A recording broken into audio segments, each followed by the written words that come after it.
Hi, my name is Rebecca and I'm from Green Mountain Horse and Tack. This is my second video in a series of 5. In our first video we covered the 2 different types of bit. We have the snaffle bit and then we also have the curb bit. In this video I'm going to cover the different sizes of a bit, and I'm also going to cover the different materials because as you see here there's a ton of different materials that bits can be made in, and every single one has its own purpose.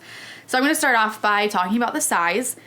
You need to make sure you have the right size bit in your horse's mouth, and a lot of people don't really think about it, that bits can be different sizes. You kind of assume that they're all horse sizes, and if it's a pony it should be a pony size, and Arabian size or big horse size, but that's not the way it works. They are measured in inches, and when you measure your bit you're going to start from the cheek pieces and measure all the way across.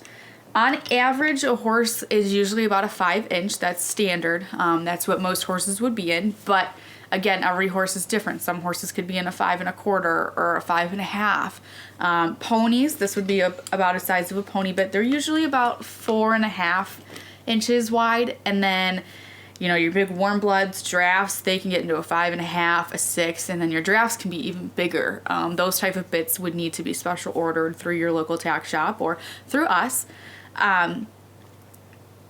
The best thing about having the right size bit is your horse is going to feel the responses of your hands, and they're going to respond a lot better. Whereas if you have a bigger bit, it's going to move around in their mouth and they're not going to feel as much pressure when you pull on the bit because the bit's just going to keep moving back and forth no matter which way you pull it. If it's too tight in the mouth, then you're going to have these hinges and stuff in the mouth, which can cause pinching, which a horse is not going to like. So you're probably going to come off. So it's really important that you have the right size bit. So I'm going to show you how to measure one in case you're just not exactly sure what I'm talking about and where you need to measure it. So I usually have a little tape measure, just simple little tape measure like this. And you can use a roller too. You just want to make sure your bit is laid out flat. So you wouldn't want it curved like that. You would actually want it sitting flat. So we're going to use this one because it's super flat and it's not broken in the center. So as you can see, I'm going to measure from the cheek to the cheek, and you can see that that is a 5-inch, so that is an average size horse. You don't want to measure the port, this curvy part, because then it's going to be like a 6 or a 7. When we talk about the materials that bits can be made of, there's several different options. As you can see here, it's kind of overwhelming to see the different colors and the different styles.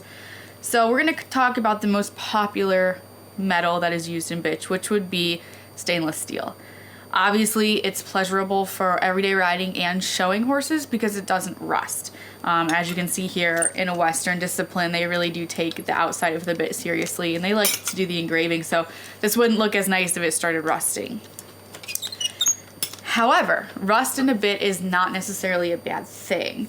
All of these are stainless steel, which are all good, but then when we talk about sweet iron, which is the black part of the inside of this mouthpiece, sweet iron rusts, and that might sound weird, but it's very palatable to horses, so it tastes better than just sucking on the stainless steel. So a lot of bits are made with the sweet iron in the center and the stainless steel on the outside, so you still get that shiny, new looking appearance on the outside, but you have an inside that tastes good to the horse that doesn't bother him.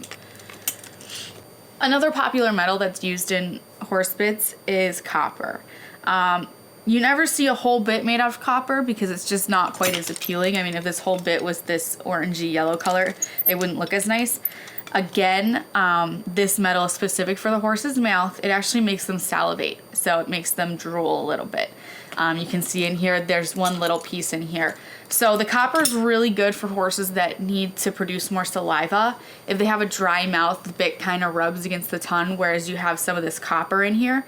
It helps them salivate and get their whole mouth wet, and so the bit kind of slides over their tongue a little bit better than it would if it was just stainless steel. Another product that's used in bit manufacturing is plastic. Believe it or not, you wouldn't actually associate horse bits with plastic, but it actually is true. These two are very common plastic bits.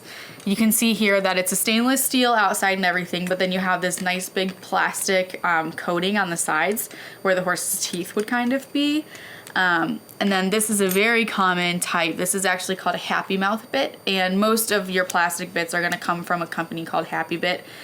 So you see there's another plastic kind. The Happy Bits come in a package like this, and most of them, the nice thing about these ones is they actually come in a scent. So this one is actually an apple scent. So if you have a horse that doesn't like to bit up, these are great bits to get them used to it.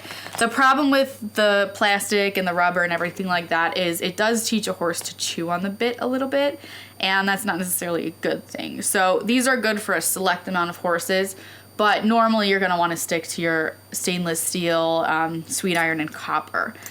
Another metal that has been known to be used in bits would be aluminum. None of these bits are aluminum. Aluminum tends to be a lower quality bit. They're easily made, they're cheap to make, and they're not nearly as heavy as these bits. That causes a problem because aluminum will actually oxidize really fast. So it's been known to have an aluminum bit in a horse and it actually just falls apart without warning.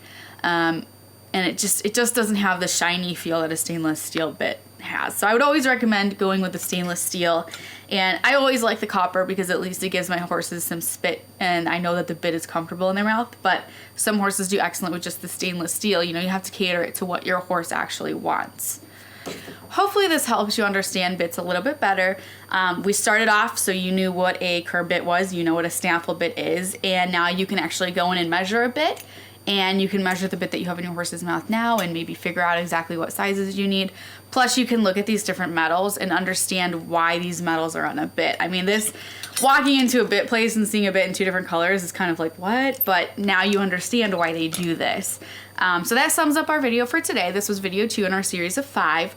In our next video, video 3, we're going to actually talk about these different mouthpieces, because again, that can be extremely overwhelming as well as all this other stuff that we've talked about. So we're going to talk about the different mouthpieces, and then we're going to actually cover the different styles of snaffle bits. So I hope you enjoyed our video, and we look forward to seeing you in our next one.